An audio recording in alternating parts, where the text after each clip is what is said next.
Pleasant day everyone. Today I am teaching you how to assign an activity or assignment to your Google Classroom using quizzes. So first, open the website of quizzes. So this is the website of quizzes, and you need to use your Gmail account and sign up as a teacher.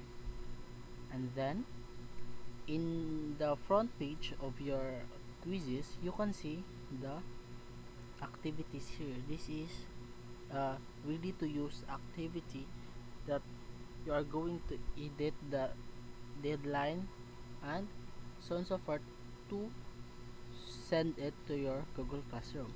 So let us use this one, the state of matter. So this is the solid liquid gas.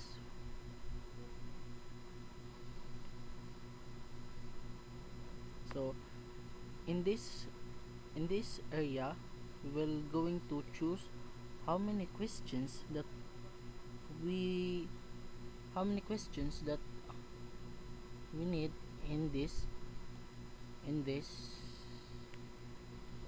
activity. So let's choose this